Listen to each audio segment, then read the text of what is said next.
Hello, lovely people. Hello. Hello, world. How are we all doing? Whatever. Mickey here, Hampshire Outdoors and Survival. How you all keeping? Hi, Ground Well, I Fog. Hi, World Survivalists. Angels. Owen. Kitten. And John. Dave? John. Hi, Bill. Hiya, Bill. How you doing, mate? And I'm only on the water. Hiya, Mac. How you doing, Hi, brother? Mac. Sussex. Right. Do excuse me, gentlemen. Because I'm getting feedback, so I'm going to take my hearing aids out.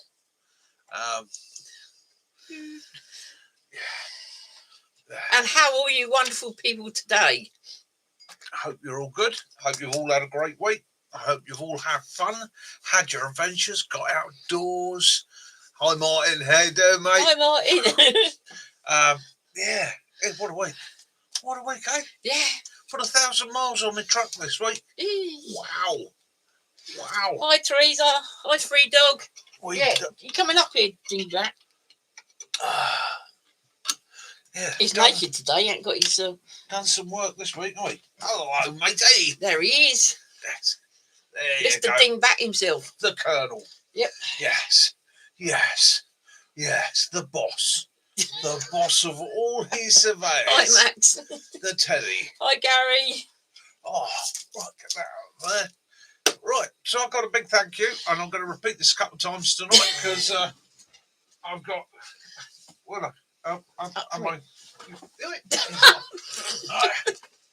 A nice gentleman today. I went down to see a nice gentleman in Basingstoke, and I picked up a new top.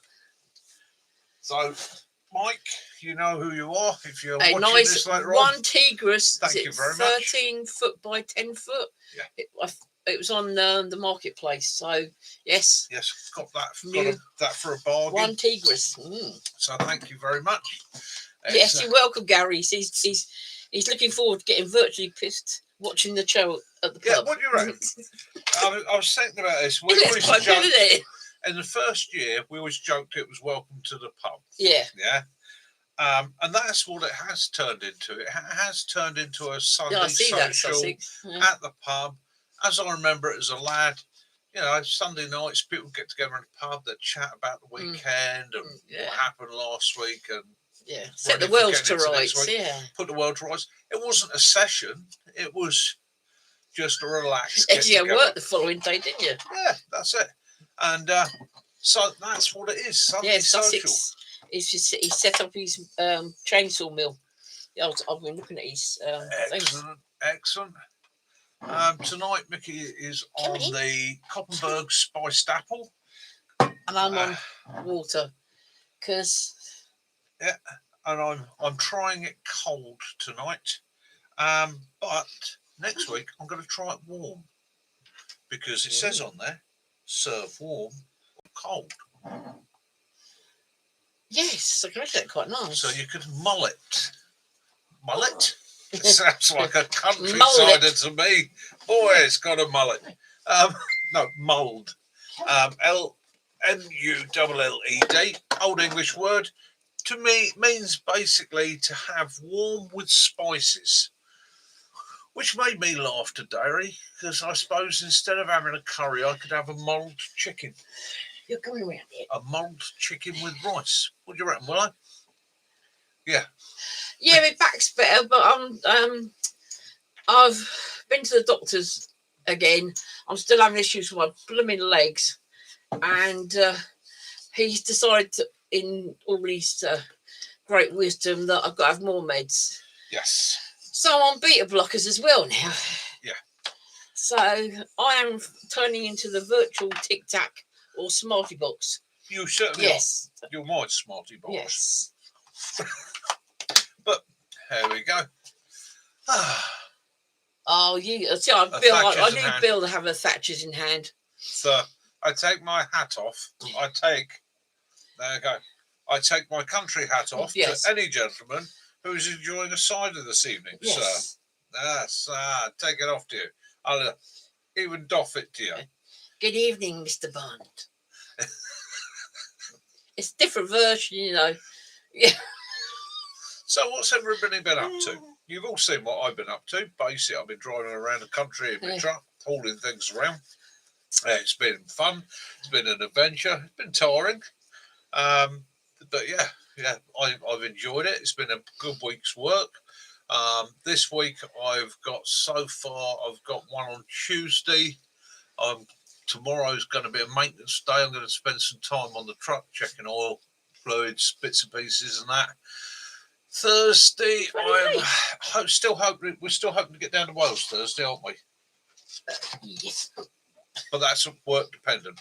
So I have to be honest with you because work comes first.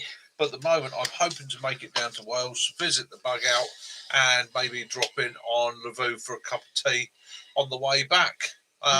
So that's the plan. But it's a floating plan because Mickey's a man of action. He reacts. And he's sorted out the dining room because the dining room is where I've got my computer. So I've now got a nice little office space. Yeah, so I've repainted it, put wallpaper up. Yeah, Mac said he liked your thing. Yeah, did it Royal Engineer style, we place the gallon pot of paint in the middle of the room, rig the charge, shut the doors, cover things you don't want paint on. Oh, yeah, John yesterday was shoveling snow. Gary said, Ari the truck, and to whom have off-road vehicles, how do you have a cleaning plan after using off-road? You did today, didn't you? Always, always religiously. Right, so off-road vehicles, great, tough, and all the rest of it, but you're going into places that will get dirt, muck, grit, sand, clay, whatever you're going through, into places you don't normally get those sort of things. Okay, you're splashing through the mud, it gets in there. Mud is worse than water in a lot of ways, because in places, anywhere you get mud, basically you've got a grinding paste, whether it be chalk, whether it be clay, whether it be granite, you've got a grinding paste. That gets into moving parts. It can be bushes, bearings, UJ joints and all the rest of it. And it will just wear. It will wear them like you wouldn't believe. And it also takes off protecting coatings because things start to vibrate and rub. So the end of an arm, where you've got the bush, that starts to vibrate, move. That grinding paste in there is taking off any protective paints and coatings. Next thing you've got bare metal. It's winter, bit of salt on the road. That's it. Things are going. And most vehicles, I know they do the Land Rover. You get a little wading plug. It's just a little bolt you put up in. Yeah. Up on undersides, and it stops all the muddy water and that getting up inside it. So religiously after every session, clean it. I jet wash. Hi, Mary. A lot of people say don't, but I do. I jet wash. I give it a damn good soaking underneath. I do outside of my vehicle. Like this week, it's not been used much off road. So basically, what it got was down to the local lads. And the surface got sorted nicely. The next time it gets washed, I will probably do it myself. I'll probably go up to the jet wash and I'll concentrate more on the underneath, all those nooks and crannies. The gritting roads now, get all the salt washed out. Okay, get that washed out, get it blown out, the rest of it. And you don't want huge pressure for getting rid of the salt.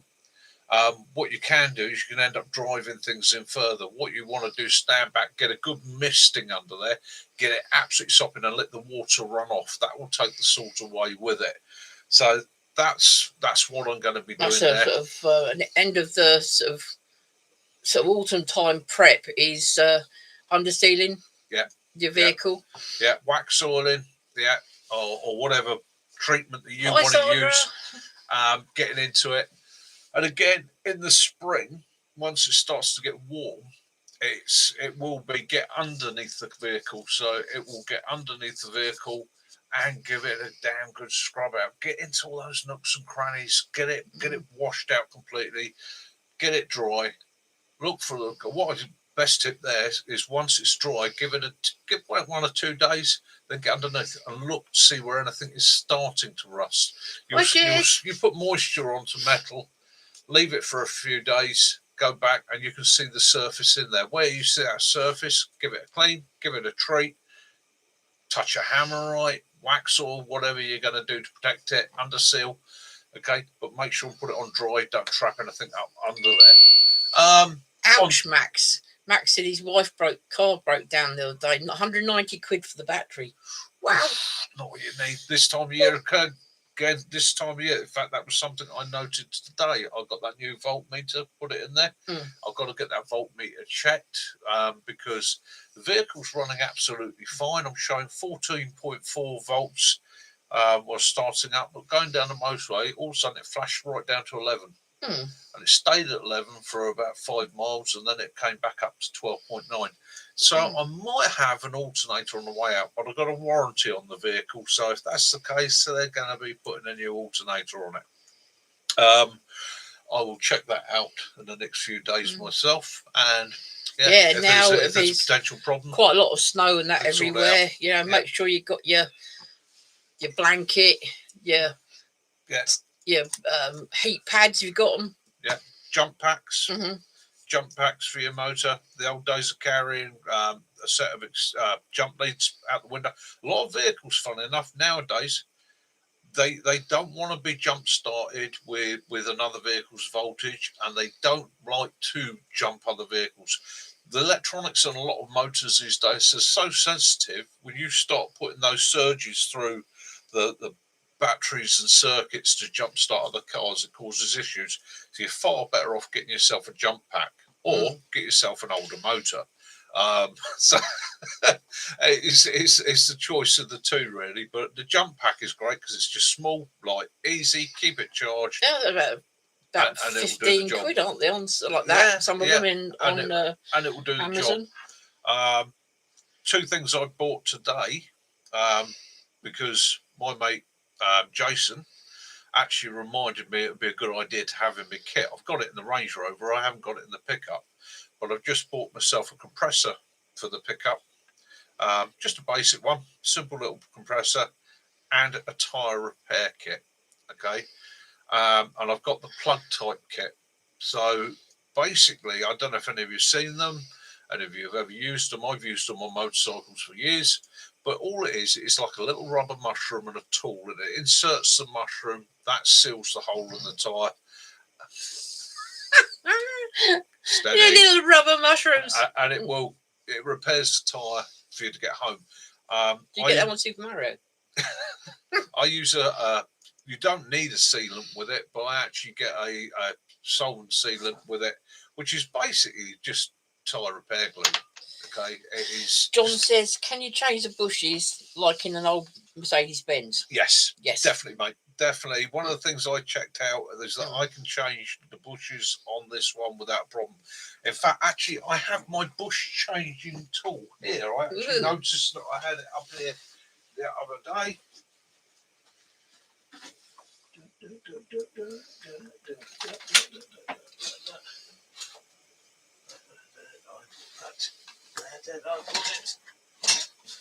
We've got some new towels this week as well. Some really good towels.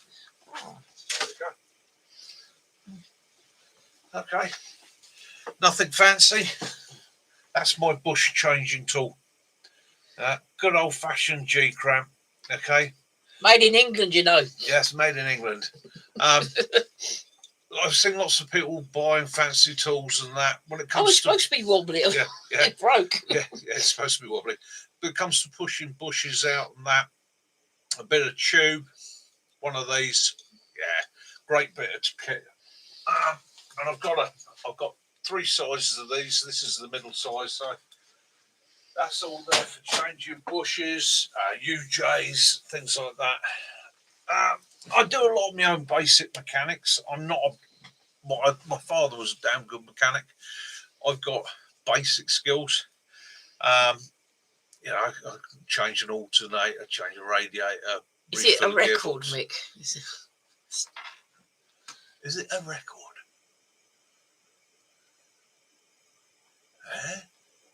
Lost me. A record. Oh, the G cramp. Yeah. Let me tell you. It certainly is, mate. Yeah, you got it right there. 10 points for Mr. Kitten Killer there. It certainly is, mate. And again, I don't propose or against like foraging and everything else. I'm not saying to people go out and attempt things if you're not confident to do it. But yeah, I spent most of my life tinkering. So well, I've learned a lot from him because I've been. Oh, can you just strip that fuel pump down, Kaz? Can you do that? Can you get underneath that? Underneath the lightweight and give it a coat of paint while I'm working. Yeah. Yes. And then he volunteers me to paint someone's bloody tank. Yeah, I didn't do it. Achieved it.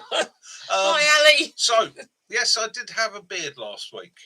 Yes. Right. I'm not gonna lie. I'm going to tell you the God's honest truth. So Friday, I had a dental appointment to get a tooth removed.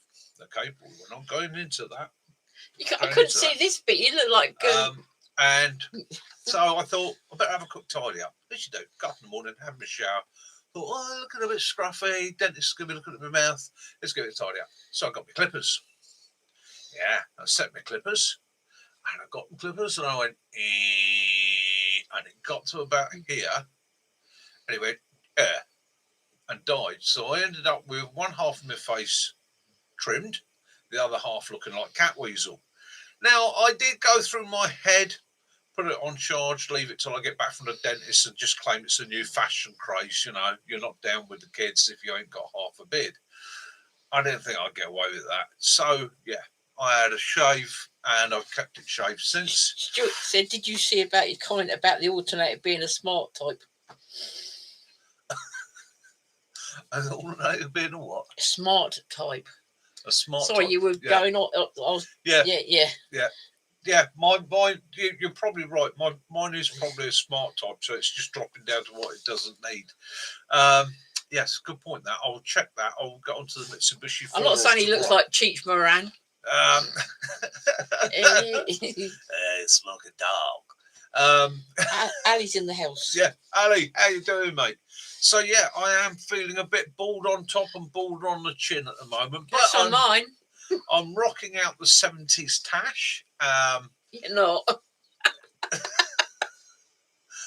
I quite like it. I quite like it. Yeah. You like your brother.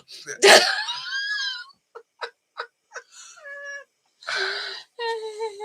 I should grow my beard back then.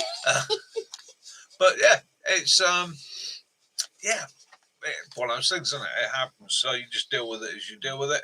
I mean, at the end of the day, Bill's bad Santa. Oh, there we go. Yeah, I found something. Yeah. There we go. Right. No explanations, no questions. But that's a Mickey when he had a black beard. So I was about 38 then. That was Mickey then. And about the same age in that one, wasn't I? Yeah. I think that was later. And there's Mickey again. So, yeah, I used to have a black beard. I haven't always looked like a badger. And you've all heard me mention the Francie Spaz story. Well, there we go. That was the Francie Spaz. I was the man that came along and fixed it. And look what I found back. Shorty. No. Yes, it's proof of the pudding that Mick was once a svelte young man. Maybe the actor starring the repeat of Good, the Bad, and the Ugly. Well done, Gary. Yeah, I was once a svelte young man who could look down and see his own toes. So parts of my anatomy appear to be in shadow these days. But then I have to look down and look at someone else's toes. Yes. I will say that certain parts of my anatomy are protected from UV. I will not get sunburn on my bits. But that's the reason. That's why this is here. It's purely a protective system. This is in the event that I fall over, it's a buffer. In case anybody walks into me, it's also a buffer. Your feet are getting smaller.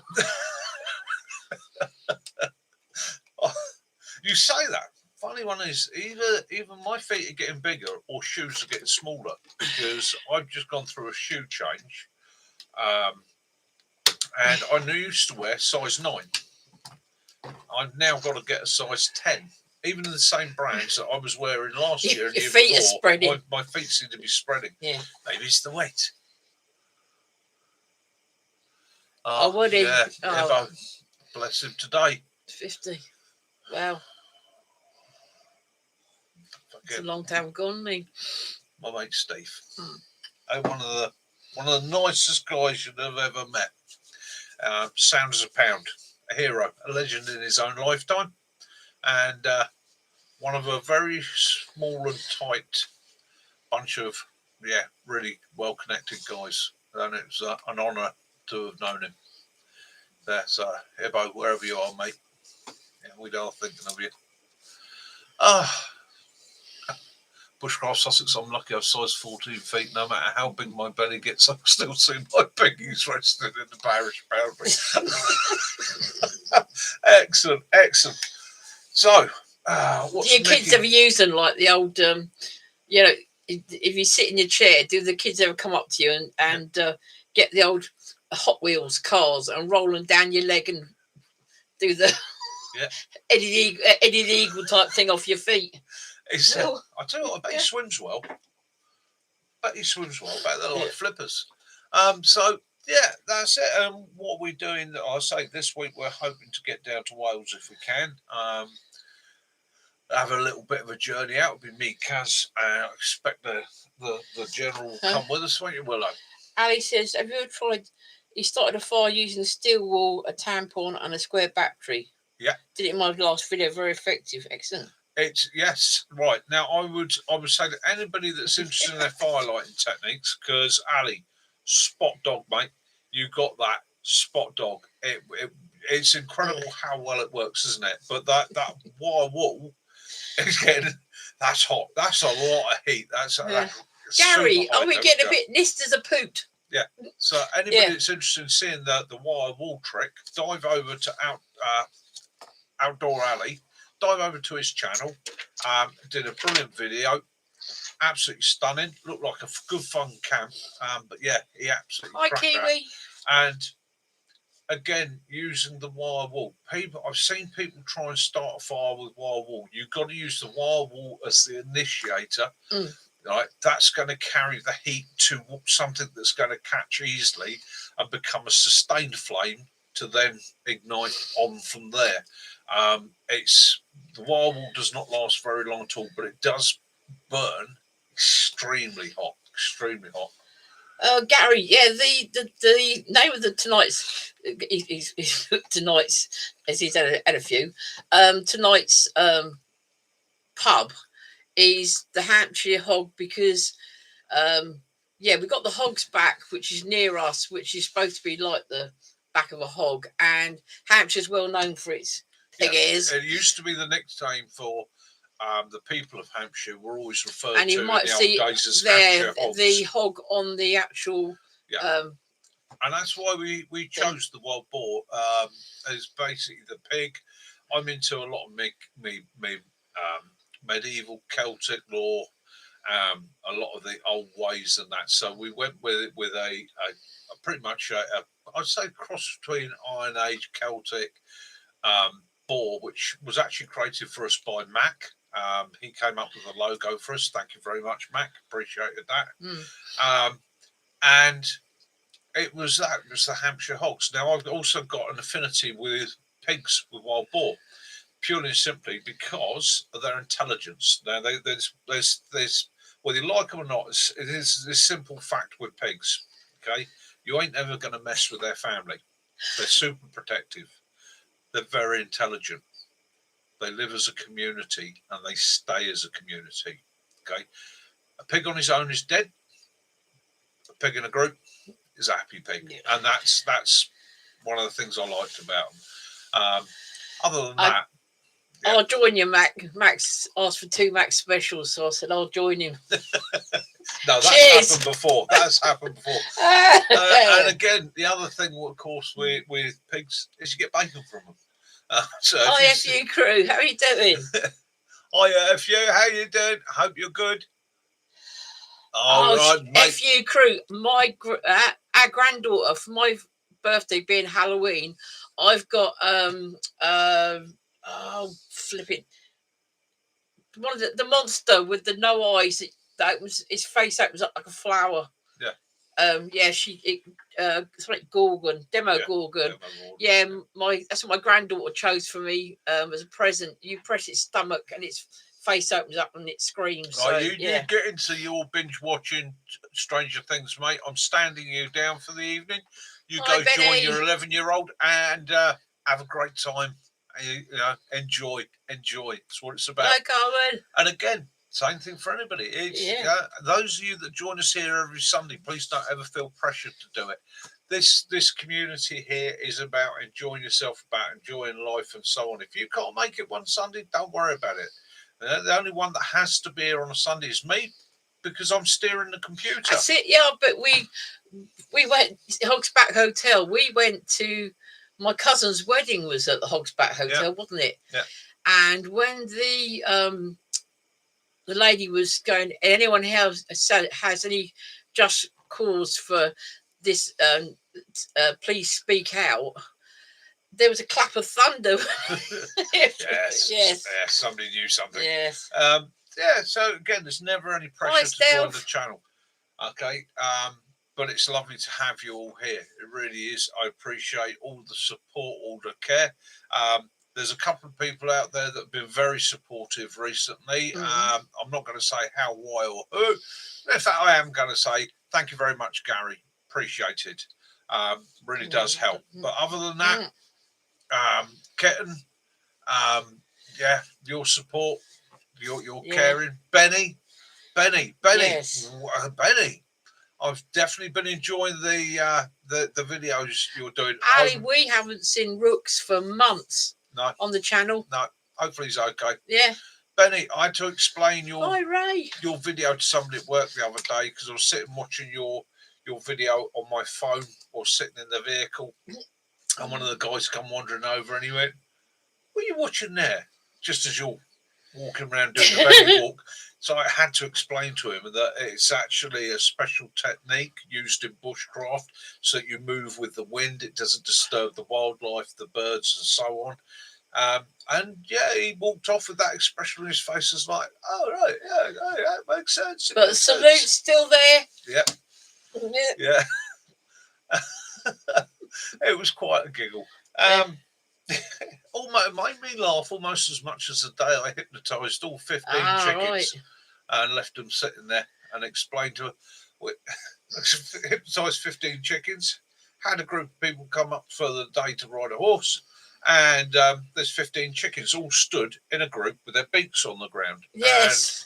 And the bloke sort of looked at them, and of course these chickens just stood there with their beaks on the ground, wondering what the hell the chickens are doing.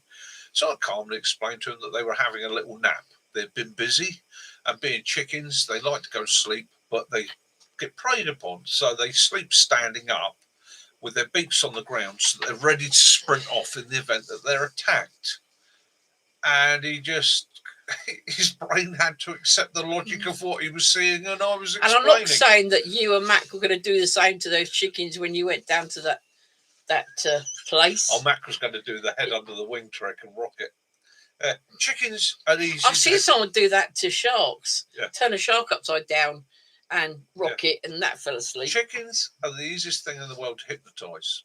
Okay, so if you put a chicken, if you hold a chicken gently, and do not harm the chicken, but hold the chicken gently and just put his beak on the ground and draw a line in the ground from the tip of his beak away for about 12 inches, and then gently lift your hand off his head.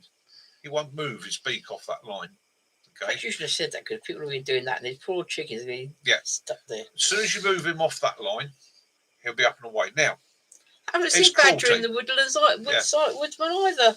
It's we sometimes I haven't seen him in ages. Yeah, people sort of come in for a while, and then we don't see him for quite a while.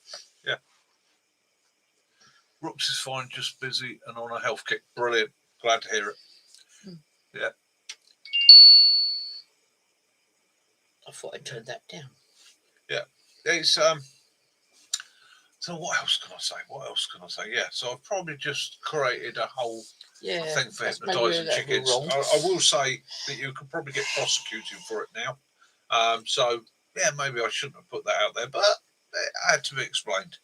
The other one you can do with a chicken to calm a chicken down, and it works with pheasants as well. If you've got to calm it down, if you put its head under its wing and just rock it gently, okay, they calm right down, they go to sleep. Okay, so again, if you've got a distressed chicken, it's a way of calming it down. Or distressed pheasant.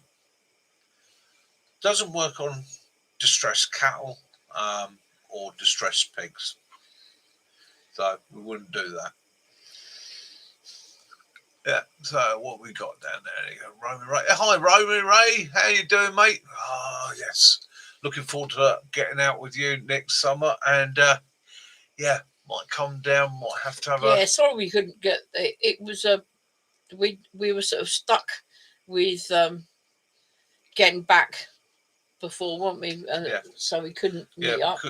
Couldn't meet up when we were down in the West Country, but we will be meeting up again soon. Want to compare swags. That's the other thing is, been back onto Apex. That will be happening in the new year. Apex will be coming down to the woods one weekend, stopping down there for the weekend, bringing a load of kit down to show you guys swags and things like that, so you've got an idea of what's out there.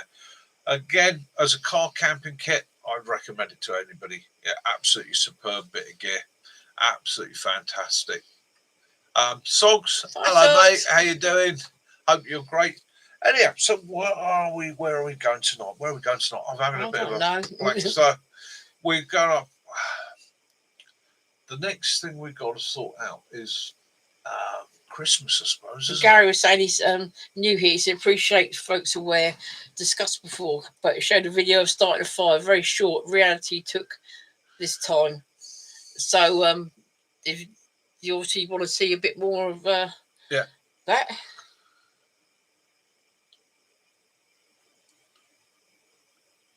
Yeah. And the outside. Yeah, firelighting skills. Okay. Yeah. Firelighting skills. So the problem with firelighting skills, okay? Hi, Simon. It's a confidence thing. But one of the most important rules for me in lighting a fire is not to accept that every fire is going to work perfectly. So quite often you will get all your tinder, all your materials together, you'll set everything out, you'll go to your preferred lighting technique, whether it might be with matches, blocks or whatever. You always got your backup, which is your ferro rod, bit of cotton wool. Best backup in the world. Cotton wool, ferro rod. You can't go wrong with it. Little bit of Vaseline on that cotton wool. Yeah, you'll get a couple of minutes burn out of it and a lot of heat. So, but accept the fact that sometimes you get the fire going, you get the first bit of tinder on it, you watch the flame come through the tinder, which is the technique. The best technique, the advanced technique is have your tinder laid out. Lay out everything before you, right through to about finger thickness. Okay? Stack it all out in front of you into piles. Light your cotton wool. Your smallest, lightest bundle of tinder goes on very, very gently, and allow the flame to come through that tinder. Once the flame is through the top of that tinder, place the next one on. And the same rule again, let it come through the tinder. As soon as the flame comes through that tinder, next one on. Sometimes what happens is you go a bit quick and you smother it. You basically, there's not enough oxygen flow in there. What you're relying on is the heat from the flame is actually creating convection. It's drawing air in from the bottom. That's feeding the flame, and the heat's then carrying all the fumes, smoke, and that away. Sometimes what happens is you put on a bundle a bit too quick, it can't get away, and what it does, it chokes the fire out, and then you're in that situation of Yeah, Gary, sometimes he said, did it take 50 seconds for vid? Sometimes if it's going to go wrong, that's when you're videoing, that's when it... Yeah, I always show it was doing, wrong. Was it the bow drill? And he was doing it fine. Yeah. And then the minute he went to film it, it wouldn't happen. I always show when it goes wrong, because I want to confirm to people it does go wrong. Doesn't matter how skillful you are with fire lighting, it can go wrong. Okay, you can go a little bit fast sometimes, or the wood might be a bit damp, or the wind just suddenly picks up in the wrong direction. It goes out. And if you strike it at the wrong angle as well, isn't it? And the thing is to have the confidence to go, okie doke, break it down, start again. Yeah, that's the golden rule. Don't get disheartened. Don't suddenly think, oh, so and so on YouTube does it every time. First time, I must be rubbish. No, they don't. I don't care. I challenge any YouTuber to tell me, stand there in front of my face and tell me every fire I light is perfect. Oh, survivalists. He said sometimes something I didn't know until this week. Fire rods burn up in minutes if you drop them in a fire. Yeah. Just don't ask how I know. Yeah, it's. Oh, you've had that. That's like you get your lighter out and you hadn't realised that you'd used the last little tiny. Of the ferrocerium oxidizes really, really quickly, and it will disappear fast. Yeah, get some firelighters, light them. Don't use live trees. Exactly. Hi, Owen. Yeah, it's Yeah, every fight. Chaos is definitely the fight. Chaos for fire is definitely the best one. Yeah, and that's the other thing. Don't be so. Everything hasn't got to be perfect. Yeah. Fire likes chaos. Fire does like chaos. The more chaotic your bundle, the better. Heat's got to rise to it. The only thing you've got, the most important thing is to allow the oxygen to get in there and allow the heat to rise. Yeah, lint from the tumble dry is another good one. Yeah, our lint from tumble dries is absolutely brilliant, absolutely fantastic. Collect it. It's something we've all got. If you've got a tumble dry, you're going to have to collect it out. Skips, quavers, lot of the crisps potato you get. Snacks, they are great. Potato snacks, puffed maize snacks. They're another good what's one. It's? I know you're going to have to sacrifice that one what's it when you're feeling that hungry that you cannot bear to give it up. But and set light to your what's it and and the stages of firelighting again. It's spark. Okay, however you create the spark, with me lighter, matches, ferrocerium rod, battery, wire wall, car battery, piece of wire, stripped, coiled up. You can short that. That makes an element. That will then ignite. Whatever method you're going to make, but it's capturing. You've then got to expand that from that spark, that glowing piece of metal, to the next material that's going to burn up. And you take it up in stages from as small and light as possible all the way through. Teresa's hot tent stove turned up yesterday. They're brilliant, aren't they, Teresa? Nice. Yeah. Love hot tent stove. So Bushcraft Sussex did a little experiment with a wasp nest and a crow scarer in the ground. Yeah, belly button fluff, that could work as well. Yeah. So basically, blue roll is so it's another good one if you put them in. Yeah. And yes, Rob did like your firelighters, Max. Yeah. Outdoor alley, exactly, mate. In a forest at night, the campfire shares its light, warmth and companionship. In return, we share our hopes, ambitions and dreams as we gaze into the flames, mesmerised. Yeah. Awesome, mate. You captured it in one. Yeah. You captured it in one.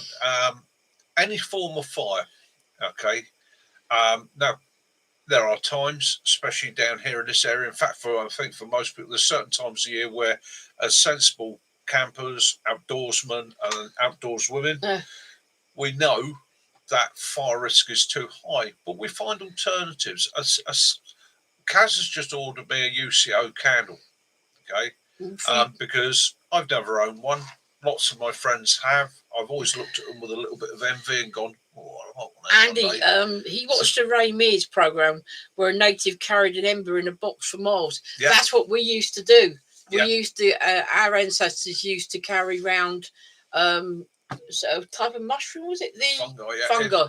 Fungi. Also fungi. Yeah. You could do it with King Alfred's cakes. You can wrap that up and carry that, and you've always got an ember there. A lot of the wood-borne fungi, when they've died, when they've reached the end of their life, can be used for carrying a spark or an ember. Birch polypore will do it. King Alfred's cakes will do it. Horseshoe fungus will do it. There's any number of them will do it. They will carry a spark, and our ancestors would do that. They if you think about how difficult it was for our ancient ancestors before the ability to just a lighter, flint and steel, what have you, or bow drill came about, before these things were about, you were probably carrying your fire with you all day. There are indigenous peoples today that carry the fire with them. Some of them use dung.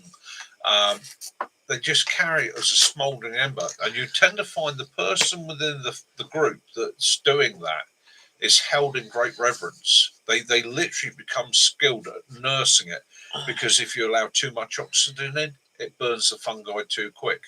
So you've got to be able to control the airflow to the fungus whilst you're moving to keep that ember with you. Gary would like to know, why is it called King Alfred cakes? Saving looking it up. Right. Because he burnt the cakes, wasn't he? Yeah, King Alfred burnt the cakes. So in the story of King Alfred, an old lady invited him into a cottage, and she went out to get the water and said to him, keep an eye on the cakes in the oven. And he was a king. He didn't know what he was doing. So when she came back, the cakes were burnt. So King Alfred's cakes, if you look at a King Alfred's cake on a tree, it looks like a burnt bun. Yeah. And that's how they get their name. Bun. Yeah. That's how they get their name. King Alfred's cake. It's simple as that. Horse. And again, this is the great thing about old terms for things. Don't ever bother with the Latin. You don't need it. Old terms for whatever country you're in usually describe what you're looking at. Horseshoe fungus. You go out into the woods, I guarantee you, if I put you into my woods and said, wander around, find me a horseshoe fungus, you will. All right. It looks like what it says it is, and then a lot of these things exactly that. So it makes identification that little bit easier. Another word from his cramp balls or dog's noses. Yeah. The other one you always got to remember is, and again, especially with plants. So a lot of when you're looking at medicinal, a lot of the plants' names actually tell you what they were used to be used for and what they were good for. So you've got things like bladderwort. Okay, you've got things like there's comfrey used called nipbind. Nipbind, yeah. Nipbind. Oh, nipbind, was it? Yeah, nipbind, and that would be because you'd have a broken bone. That's what you'd bind around it. So again, a lot of plants have their uses there. Chicken in the woods, and again, obviously, it doesn't look like a chicken, but it tastes like chicken, and its texture is very, very similar to a piece of chicken breast. So again, it's all out there. It's all out there. 3 Dog Night, how you doing, mate? Yeah, I'm hoping I don't get cramp. Yeah, we saw that Bill about the paraffin candle that fits in the candle holders. We haven't found them yet, but yeah, I'm going to get Captain Mannering. Yes. Oh right, that's it. Yeah, this is going. I will refuse to shave for the next 7 days. Let's sort this out. This isn't Mickey, is it? No. No. It's horrible. No. How does it look with a pith helmet on? Is it? You know, like a little shot. If you start seeing whispering grass, I'm going to die. I thought it went well with the flat cap one. Very 70s. And he's a Triumph stag. A stag. Ali goes Zulu. If he starts singing in Welsh, we know about it. Will you stop chucking them spears at me? I actually met Downless Deli. He was in Farnborough once singing. I heard him before I could see him. Mind you, can't see much when there's a crowd of people around him.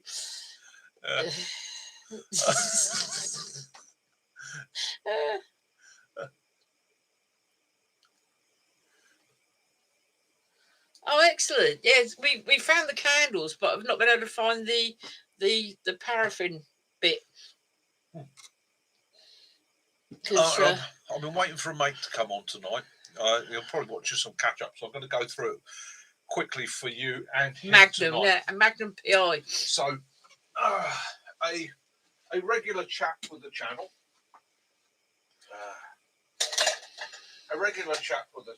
And what he did. So, a regular viewer He's Sam over at Yorkshire Outdoors Survival. So he's recently acquired himself a cook system, a very nice cook system actually, one of my favourite cook systems. But it has with it one of these. Okay, so Sam, if you're as and when you're watching this, for your information, you were complaining about how slow it was to boil water, and the fact that you've got an allergy to meths, so you can't use meths. I get that, not a problem. I do use meths quite a bit myself, but okay. The reason it took so long for yours to boil was the fluid you're using doesn't have as high a vapor rate. The reason we use meths in these is because they have a super high vapor rate, or it has a super high vapor rate. And that vapor rate through the little holes, what creates your bloom, creates your heat. Now, the nearest thing to meths, the second sugs. Nearest thing to meths for vapor rate is nail polish remover, acetone nail polish remover. Got them. Yeah, you can buy those in the pound shop, and that they work very, very well. Okay, comes in a nice, easy to carry bottle. It's fairly sturdy. I know log hoppers use it for theirs, and it works brilliantly with these. Okay, now because I said about vapor rates, if it was a survival situation, an emergency, you're going to ask me the obvious. Yes, you can put petrol in there. Okay. Petrol has an even higher vapor rate, so you need to ignite it quickly, okay, to get it going, and it will run out a little bit faster because obviously the higher vapor rate. Highest vapor rate of them all, and I would never use it in something like this because of the flashover risk, would be thinners. Hand sanitizer works in them as well. Hand sanitizer does work in them very well. Yeah. But yeah, so Sam. Right. Nail polish remover. Yeah, $3. Does home heating oil work in a Trangia? No, and the reason being it doesn't have a high enough vapor rate. You can get it to ignite in the pot, and once it gets super hot, it will bloom a little bit, but it tends not to give a really good bloom. The other thing is, it tends to be very, very sooty. Okay, so it tends to create a lot of soot. One of the issues you can get with these.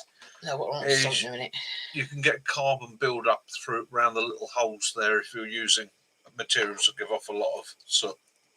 Yes, my love. Right now, right. So the members only bit. Yeah, it's there. You can pay. I think it's 99 pence. Is as low. It's not a month. Yeah. That means with the members only, you get to see things early. But once the members have seen them, which is quite quick, it usually goes on anyway. But that is one of the ways you are of making a little bit of income over the last few weeks.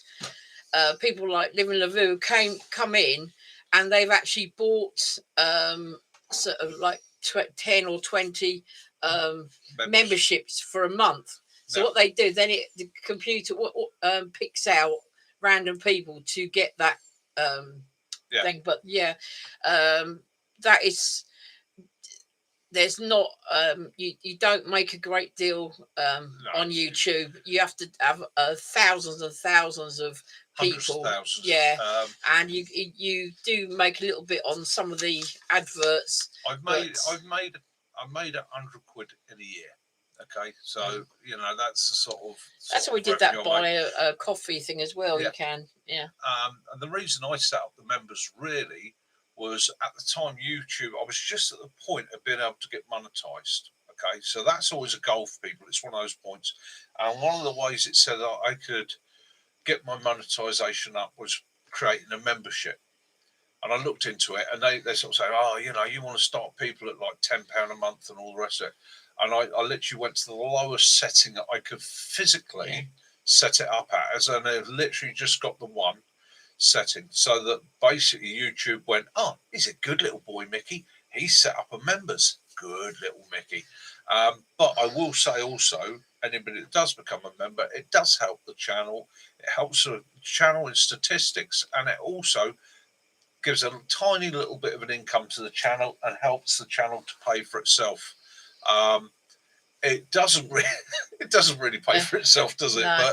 But it helps. Yeah, Ali, we have had a few guest people. What Mike's trying to do is he wants to meet up and do some tales from around the fireside, and we're hoping that when we meet up with Lavu this week, if we can meet up with him, we're going to get a bit of a chat on. Yeah, that's one of my goals next year, Ali, is I am coming up to Scotland next year, in actual fact. So yeah, I've got a mission. I'm going to be up there for a few days, and towards the end of it, I'll be dropping back near to you, hopefully, and we'll arrange a meet up, and I'll do an overnighter with yourself, because that's what I'd like to do. One of the things I would like to do is start doing literally like a fireside chat. Now, I'm not asking people about their military history. I'm not asking them about what they've done, what they've seen. I'm actually more interested in the humour.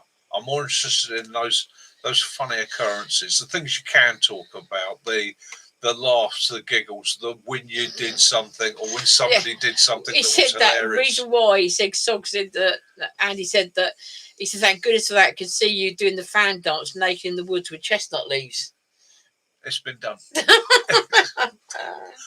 But yeah, words have obviously said the same. They don't make nothing. It's easy. I know that a few wanted to get their channel on and to live off it. And I think Janet was one who was hoping to make enough to live on. But it's very, very difficult. Yeah. Yeah. So yeah, Teresa. So yeah, go with your nail polish remover or methylated spirits is my advice for your spirit stove. It's got a higher vapor rate. That's what it's designed to work with. Yeah, sorry, Teresa, I didn't notice that. Yeah, and question. It will work. It will work more efficiently. Methylated spirits is probably the reason methylated spirits was traditionally used is that's what it was made for. It was made for lamps. It was made for stoves. It was made for cooking on, that sort of thing. It's a very, very clean spirit. It's quite pure. It doesn't give off a lot of smoke. It doesn't give off a lot of soot and that. So that's one of the reasons that was developed and used for years and years and years. A lot of people really don't like the smell, and the smell and the colour of methylated spirits are designed to be like that so that you knew what it was. Originally, methylated spirits was clear and it had no smell. And what was happening, we're going back here to the 1920s and 30s, and what was happening is people were drinking it. Yeah, and obviously it's not a good thing to drink. It's not very good for you at all.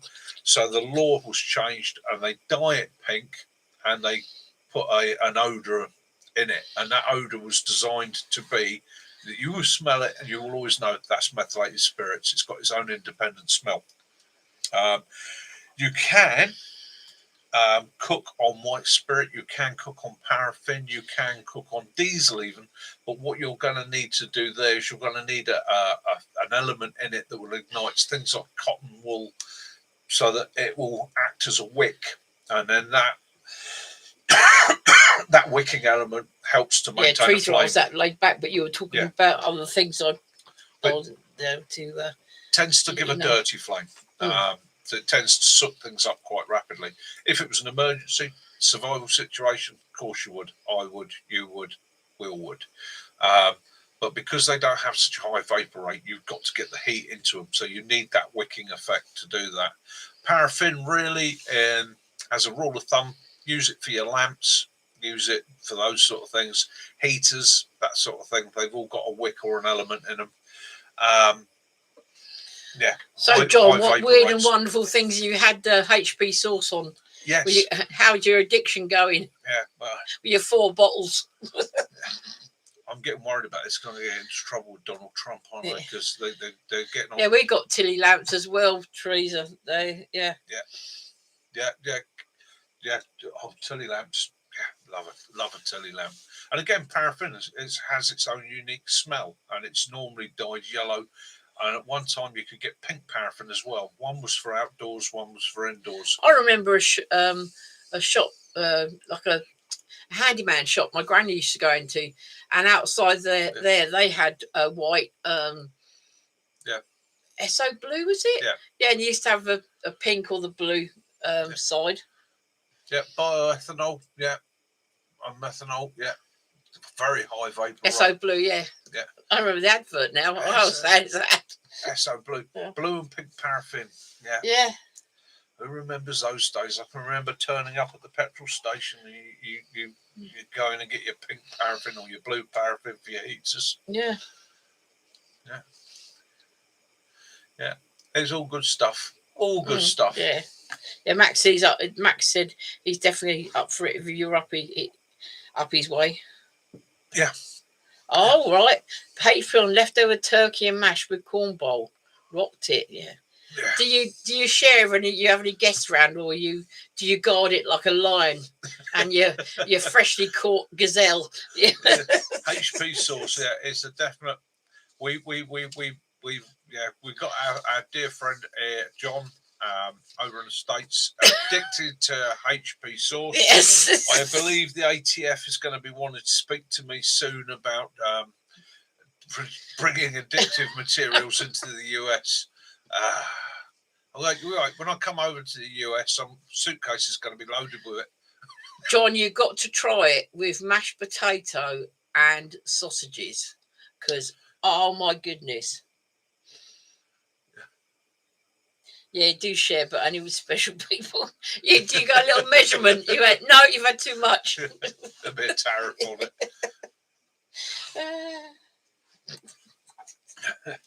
Yeah, so again, it's going back to old wisdom, old techniques, old knowledge. Your beans as well, yeah. Often it gets thrown at us, what will we? Truly, you preppers, what are you going to do? Because if the power goes out, we're all doomed. Well, no, we're not. Yeah, smoke gets in your eyes. SO blue advert. Yeah. SO blue. Many of us remember a time when the lights used to go out, when they used to have power cuts, when it has happened in the past. Did we worry about it then? No, we didn't. The only people that are really screwed are those that don't understand that you can survive without the internet. You can survive without electricity. It's difficult. Yes, it's please, not easy, John. but you can. Yeah. So it's that's the secret. That's the message to pass on. If you don't mind, that'd be fantastic. To those you know and love, and again, the great thing, God, brown sauce sandwiches. Oh. If I'd seen that when I was 14, 15, I would have been blown away. Okay, because we just didn't have that LED technology then. I used to have a torch or a lantern that was about that big and had a big square battery in it. It was like motion things. We never knew any of that. Bulb, and it lasted for about an hour. You went into a room dark. Yeah. But now, I mean, around the house, we've got a lot of the little square lights from Temu. They're actually motion activated, and they've got 6 little LED lights in. So we got them in most of the rooms. So even if the lights go out, you move, and these little lights come on, and we never had anything like that. Yeah, it's just amazing, and I suppose the difference is there are generations of youngsters now that have never known not being able to flick the light switch, never known not being able to access the internet one way or the other. And I've even had conversations with people. They've gone, yeah, doesn't matter if the power goes out, man. I've got a phone and I've got a battery pack and I'll just go on my phone. You're not going to be able to go on your phone because when the power goes out, everybody's on the phone. The system breaks and you're going to find that you have no connection. You've got to have that confidence of being able to say to yourself, okay, so I can't get on the internet. The power's out. Everything's dead around me. What am I going to do? Hi, Dumpster Fire. How are you doing? And that's all it is. All it is confidence. The confidence to say, okie doke, next step is let's get the gas cooker out. Let's put the kettle on. Let's make a cup of tea. Let's think about it. Dumpster's in the house. Dumpster's in the house. How you doing, mate? Hope you're all good. Yeah, so that's it. Yeah, and the battery would be held in by 2 plastic screw fins. I remember on a weekend in the evening, if when a power cut, Dad would light the fire in the fireplace. We'd all be sitting around with toasting forks. Yeah. and we just go for a whole loaf of bread with the toasting forks. And there's only like, I think we had 2 toasting forks between the 5 of us. So literally, you were getting down your toast, and you'd have to wait in queues for the next one. Bill, unfortunately, the days of the old strike anywhere or the old Vesta match, strike anywhere match, are gone. And for the same reason Hexamine went, is somebody in the government, in a department somewhere, decided that they were dangerous, and if you got enough of them and scrape the heads off, you could make explosives. So Dumpster he's doing his cardio workout while he's listening. Yeah, excellent, mate. Excellent. Doing cardio work, is he? Nice. Simon's got a box. Ooh-ah. Yeah. So Swan Vestas. Yeah, it's I got the long ones. Yeah. But it's strike anywhere matches are just, you can't get them anymore. You can't, they don't, not allowed things like that. You can't be trusted with a match. It won't be long before we won't be allowed to have one of these, because that's a fire. It's it'll be classed as dangerous. You see things now like, you shouldn't use wooden spoons. You take your eye out with that. You could get a splinter in your mouth which will go septic, and then your tongue will fall off. Well, yeah. So how far do we go down this safety route? I say the opposite. It's like cars. Now, don't get me wrong. I'm not justifying harming or hurting anybody or anything. But I sat on a health and safety panel and listened for days to lecture about health and safety. And they kept referencing cars, making things safer. And I listened to this for a couple of days, and then I put my 2 pence worth in, and I said, well, I don't think it is safer. I said, you've got ABS braking, you've got seat belts, you've got airbags, you've got crash control, anti-swerve, stability systems, all this. I said, and it gives people confidence to go even faster and to drive even closer, because they become confident in it. And I turned around to the meeting and said, if you truly wanted to make a car safe, you would ban all seatbelts, airbags, and safety devices. You'd put a 12-inch spike in the middle of the steering wheel, and you'd make them travel with their children on the front bumper. I said, that is the only time human beings would drive carefully. We watched a program from the 50s, and it was they were talking about bonfire night, strangely enough, and these kids going around collecting stuff. And they were so worried that in the 50s, these kids were they were that worried about some rival gang, as they called it then again, like to their bonfire. They actually slept in their bonfires. Yeah. They built dens in there, didn't they? They built a den in there to protect their thing, and then they go and collecting pennies for the guy, and then go and buying fags with it. Yeah, it's And it's like, as kids, I remember that we didn't use seat belts because my dad had a Zodiac estate. A Zodiac, and I used to sit on the armrest in the back, and my brother's carry cot would be next to me on the seat. There was no straps. There was no. It was nothing. It relied on your dad driving carefully. Yeah. That's the thing. So, and that's the difference, isn't it? A practical person takes the risk and drives or acts in accordance to the risk. Okay. We apply that in what we do: bushcraft, prepping, survival. All these things are applied in there. I actually find that the communities I work within now and that I visit and I talk to, common sense is the key. We start with common sense and then we work from there. Okay. Whereas a lot of the people outside our world seem to walk around with this glib thing of, it will never happen to me because somebody's already made sure it's safe. I've had it on building sites, Well, I don't have to worry about it too much because health and safety has made it a safe place for me. The scaffolding, it can't be down at head height. The holes have to be fenced off. The machinery has to be isolated, or else it's completely safe. No, it's not. It's still as dangerous as it used to be. It's just that you can't make things safe. What you can do is make people aware, which, funny enough, is where we all start. People with axes, the things we do: axes, knives, methylated spirits in little copper stoves, paraffin lamps. Yeah, the fearmongers, the terror. What kind of dangerous out there people are we? We go out mushroom picking. Yeah. Mushroom picking? My God, no. They're devils. It's been much in its socks. Yeah, purifying our own water, sterilising our own water, taking it from streams and cleaning it. What kind of people are these?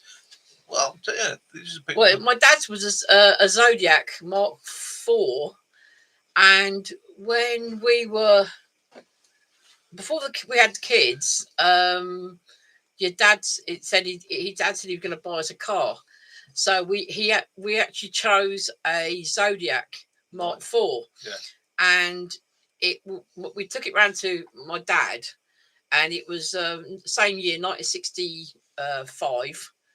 And because you couldn't start unless you did it under the bonnet. And then my dad goes, "Oh, didn't you know there's a switch?" And we said, "No," and he showed us where the switch was. Well, the Zodiac was registered on the 20th of August 1965, and you were born on the 22nd of August 1965. Yeah, and it's still on the road now. Yeah. We checked it with the DVLA. It still lives today. Yeah. Yeah. Oh, the running with citizens event at the Olympics, that would fix everything. It definitely would. So I'm not saying health and safety is a bad thing.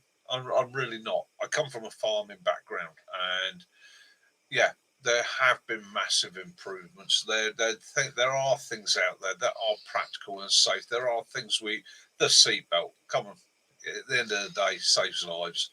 PTO shrouds and things like that on tractors saves lives. The awareness saves lives. But we've also got to allow people to have that common sense and not suddenly believe that the whole world is safe because somebody else has made it safe for them. But you go back through the centuries, we've always done things a bit so mad. I mean, ladies of Queen Elizabeth I era, they used to paint their faces with arsenic, so give them white complexions, and it's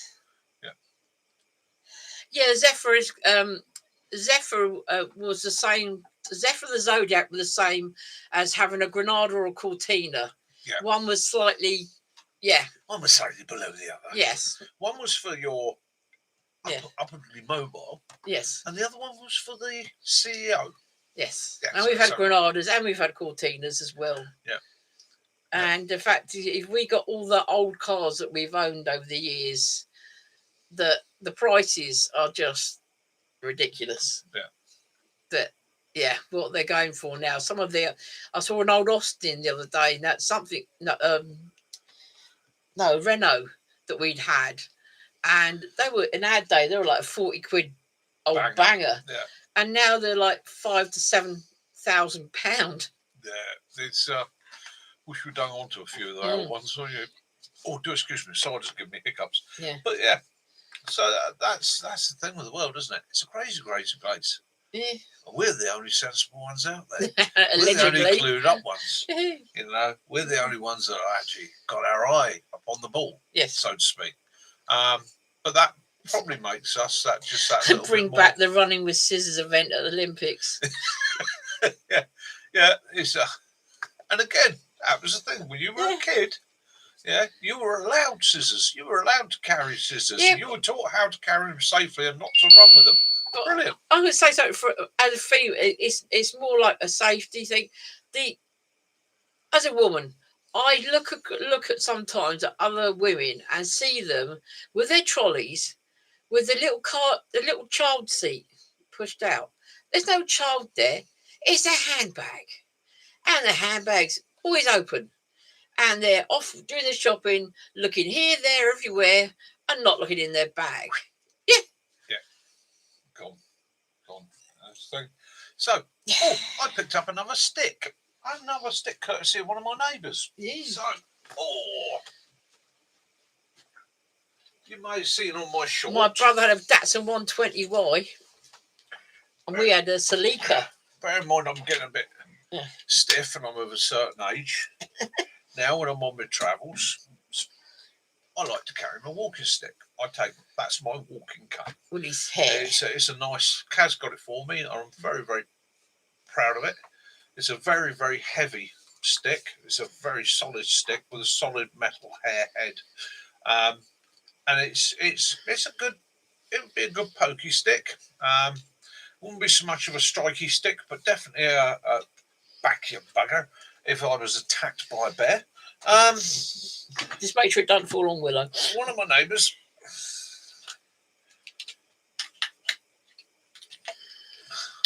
asked me if I could make use of that. Now, that's not as strong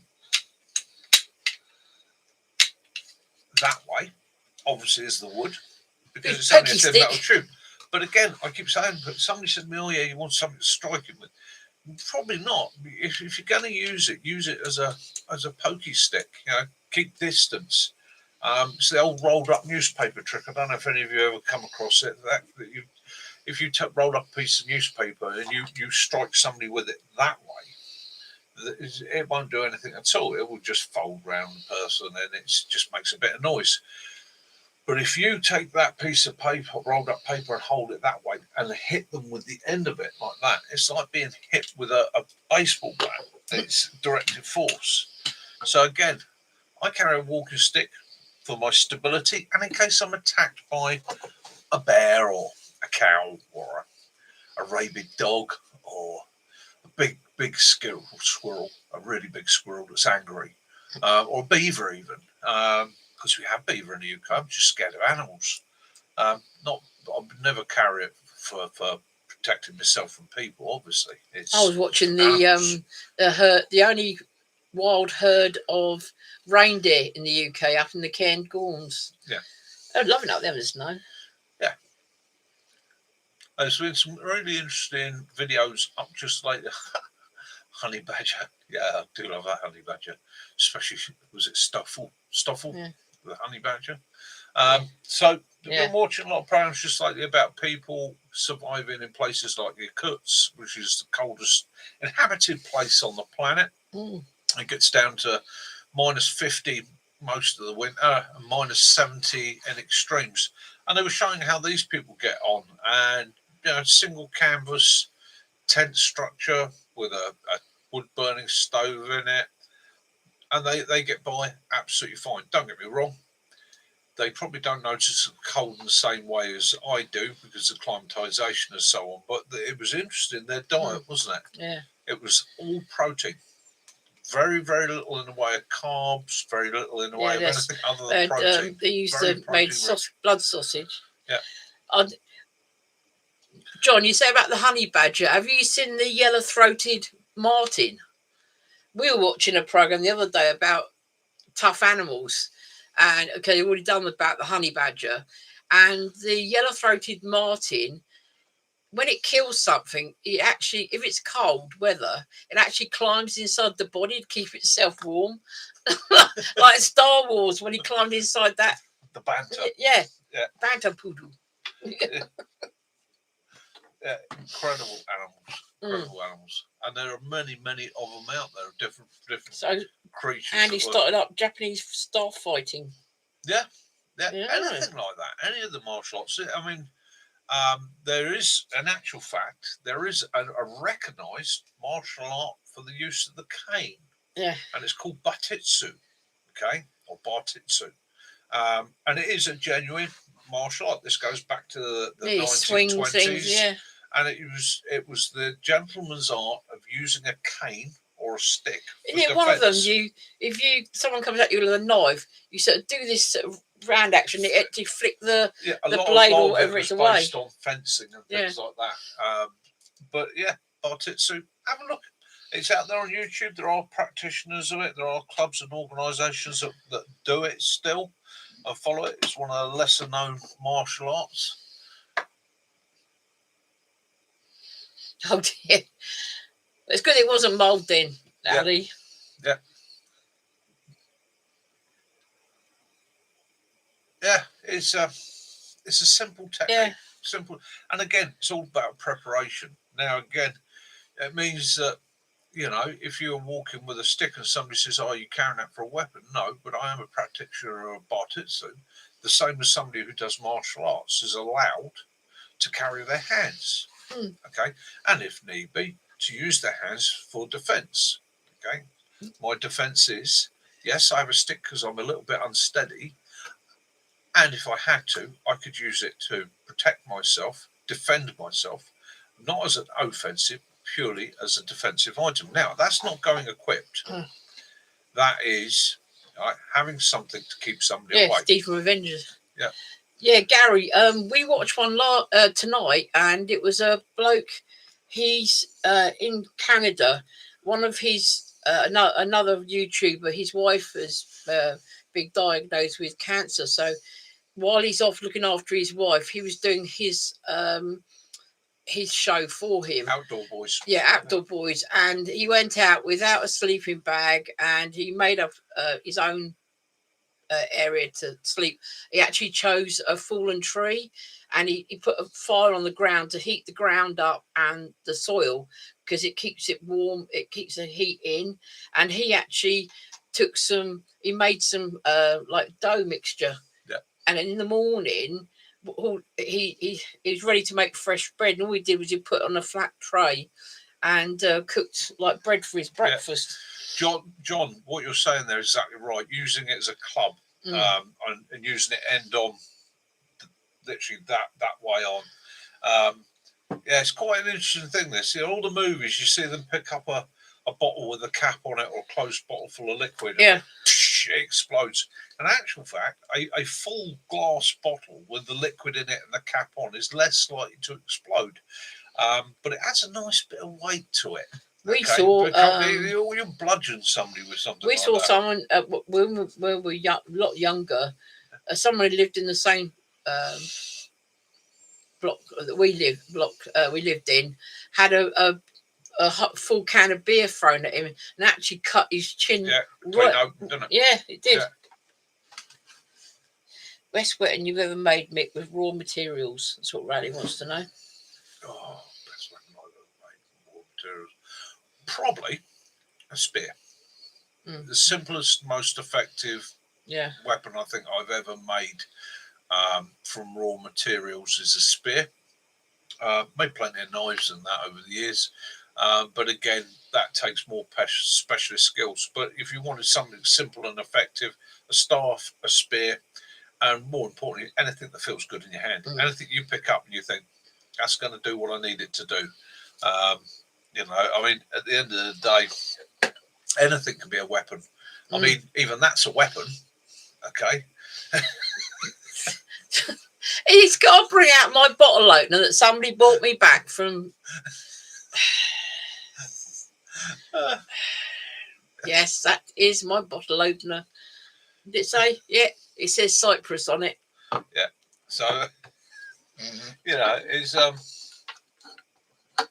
yes, definitely Kitten's outdoor survival stick. I think you should do a big longer video on that one, Stuart.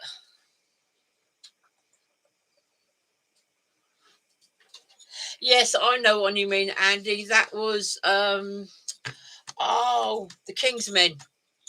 Yeah, that was the Kingsmen when Colin Firth used a brolly in a pub. Yeah.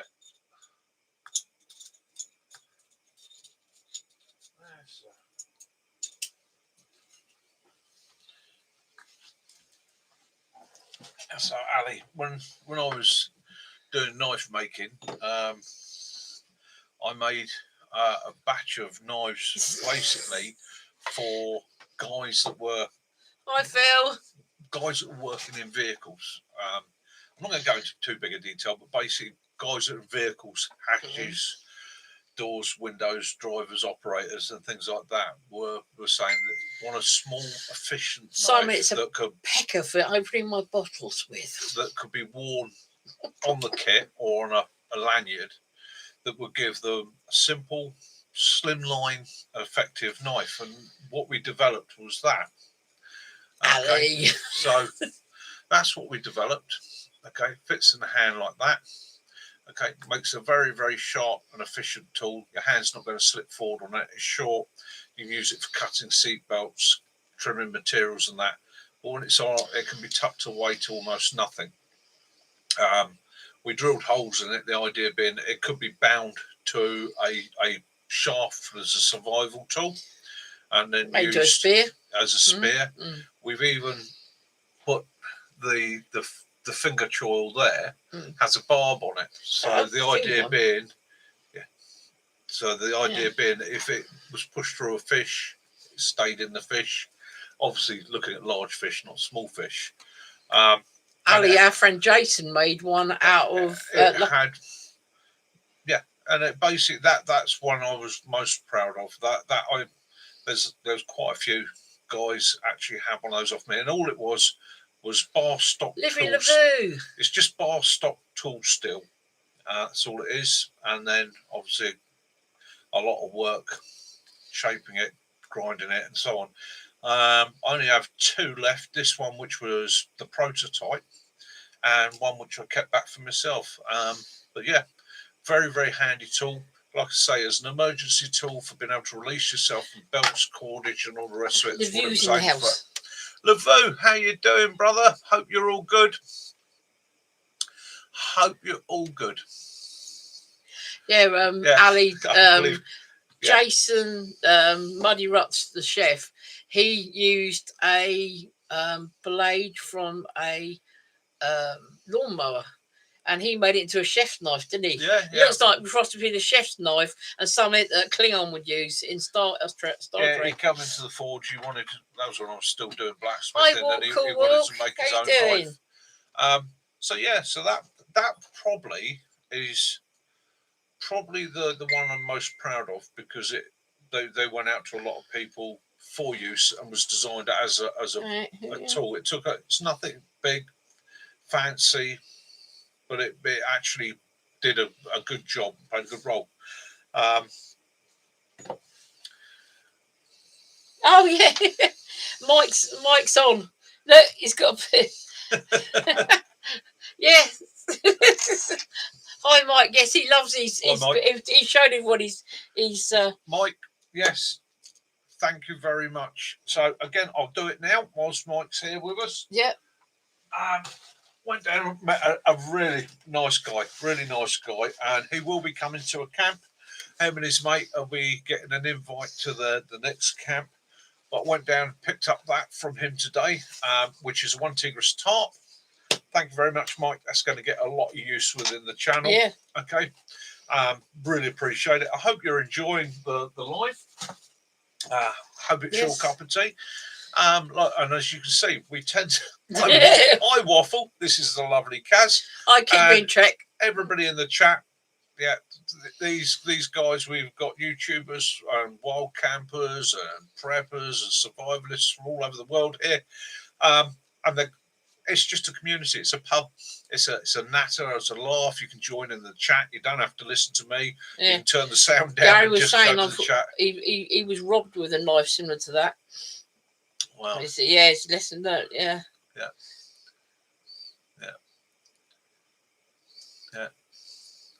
Yeah, well, Gary, there we go.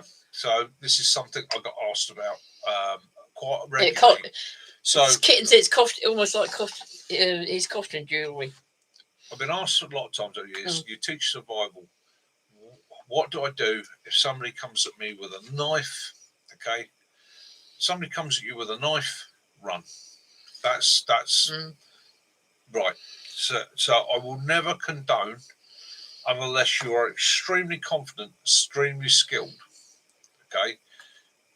trying to disarm a person with a knife or take the knife off of a person, you're more likely to get stabbed yourself.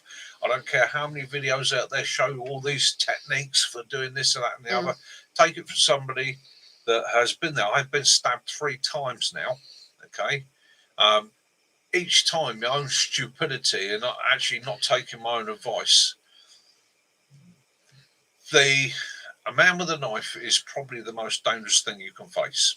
A knife is a terrible thing. When it enters the human body, it does so much damage. Okay?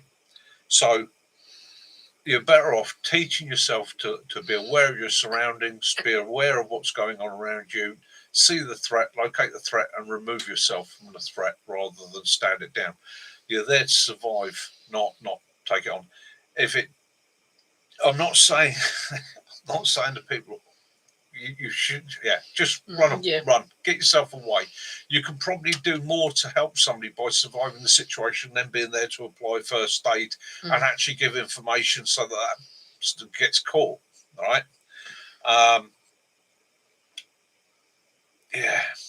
Knives are a terrible thing. They're a terrible thing in the wrong hands. And that's me saying that, and I'm somebody that advocates actually everybody having the right to carry and legally and safely use a knife. Okay. Nana's handbag is You were horrified when you were a kid. I remember you telling me he went to watch wrestling when he was a kid in Guildford Civic Hall, didn't you? And the old ladies battering up the wrestlers with the handbags. They were ferocious. They were vicious, evil women. Fighting the life out of me, being stuck in there with about 400 pensioners all paying for blood. And if you're concerned about things like that, get yourself a walking stick. Right? Because you can keep somebody at arm's length with it. And if you keep a good grip on it, you stay in control of that, you can always keep them at arm's length and protect yourself. Okay? I'm not saying attack them. I'm saying it is literally to keep them at arm's length. So we're glad that you did survive that okay, but it must be a horrible thing to I was robbed, but there was no violence. I actually had my bag dipped at Christmas and had like £500 taken out of my bag in seconds. It's not nice.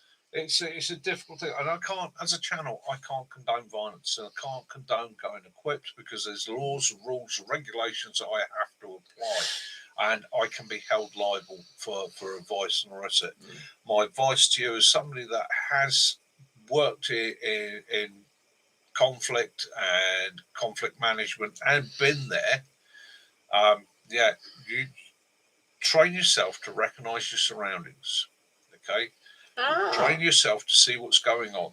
If you train yourself to look for the threat and avoid the threat, it's. Phil's saying there's a fella at his man health groups. You know, he does does walking stick self-defense classes. Great idea.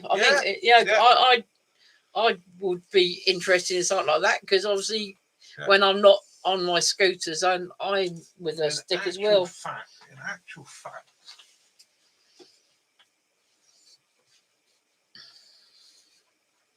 Okay, let's go to one of my Bibles. Some of you will have heard of this gentleman. Some of you will not have heard of it. Mr. W.E. Fairbairn. Okay. Fairbairn, a Sykes fighting knife. You may have heard of it, or the Commando dagger to some.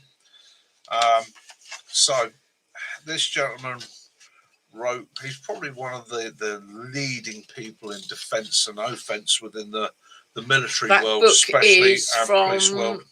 Amazon, I believe, and it's 4 of his books in one. Yeah. Oh, thanks, Phil. Oh, yeah, that'd be good. And I believe in here. I'm just gonna see if I can find it.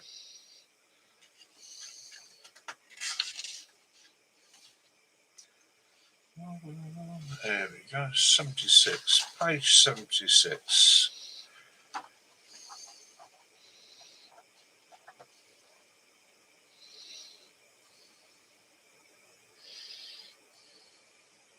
Just excuse me, miscellaneous advice. I'm glad you're going to be all okay. We do worry because there's been a lot of rain and a lot of snow up there in Wales, and we were wondering about you. Yeah, the weather's been quite severe in some cases. Oh, is it in here somewhere? Laurelwood, lovely.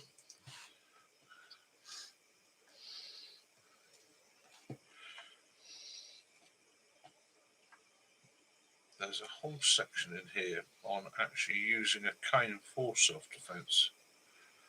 I thought I saw it just now.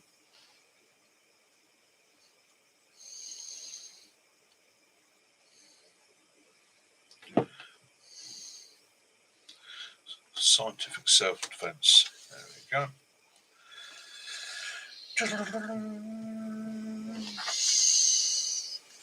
There we go. There's a whole section here. How to use a walking stick. Okay.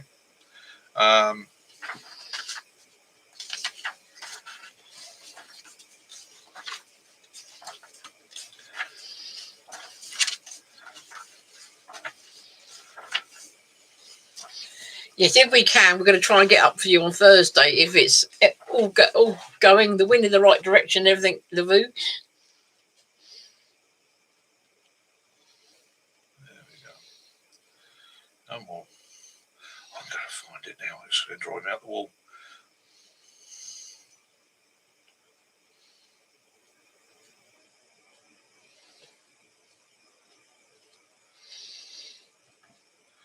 There we go. A bit off that one. Using a nightstick or a club. Nightstick, a baton. Using how to use a walking stick. So here we go. So he wrote a whole pamphlet on using your walking stick. And this is where I picked this up. I've used it before and I mentioned it before. So the art of self-defense with a walking stick is simple. Remember, at no times attempt to strike your opponent in the head with the walking stick, for the human being is designed to defend instinctively his head and his face. Therefore, strike the arms, strike the knees, strike the shins, and strike the groin with the walking stick. So that was his intuitive advice, and he wrote the book. Thanks, Sally. And any messages you want to leave, write in the message bit. It's nice to leave a little message in there now and again. And guys, Outdoor Ali, he's got a brilliant channel. All right, he does some really great lives. He's some great music on his lives. He's a lot braver than I am. I'm always worried about getting into trouble with YouTube, but he's got a great channel. And that fire starting demonstration with the battery and the wire wall this week was absolutely superb. Excellent review. It was nice to see something different, something out of the box. It's a technique we've all come across or heard about, but see it practiced and used. Yeah, it's effective. It works well. And again, it's using skills and abilities and sharing those skills and abilities. That's the important thing. Ali, like myself, he doesn't want to sit there and just have him know the techniques. He wants to pass it on. He wants other people to learn, to get the pleasure about being out there, enjoying the environment, enjoying the woods, whatever you've got around you, woods, moorland, heathland, whatever your environment is, getting the most out of it. And to be able to get the most out of it, you need a certain amount of skill. And knowledge, that skill and knowledge is purely and simply to give you the confidence that if it does get a bit tough or it does go a bit wrong, you know how to look after yourself. People always say to me, "Oh yeah, you encourage people to go out on the hills and all the rest of it." Yes, I do. But I don't encourage them to go out unequipped. I try and teach the sense of having a few items with you that are going to help protect you from the elements and to get you through an emergency. I understand that there was a dad who took his 5-year-old up Snowdon. Yes, it was lovely that she was doing it for charity, but to take a 5-year-old up in the snow. Yeah, she did have an outfit and good boots on, but she didn't have anything around her little face. And yeah, that is a bit much. Maybe another day would have been a better thing to do. Well, and this is the no, it's. Yeah, I'm drinking Yorkshire Vale water because of my meds. I'd love a vodka, but if I had that much, you lot would be saying, "Oh my God, get her off." Been known to dance on 1 or 2 tables yeah. over the years.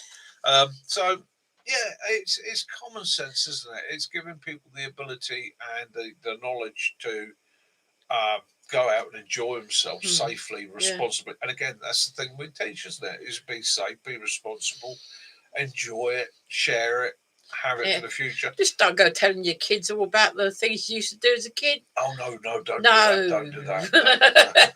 No, you know what? Sitting on the wheel arch of your uncle's tractor, and nicking the tractor while the adults were doing something else, and getting all the kids to sit in the back of the tipping trailer and tip it up over the pile of cow muck and that. It's and it's, as we say on this channel, so wild camping is in a lot of places illegal in the UK. You could get into trouble for it. It's a trespass law. Get this straight. As long as you haven't broken any fence panel, gate, climbed over a fence, and that's an important one.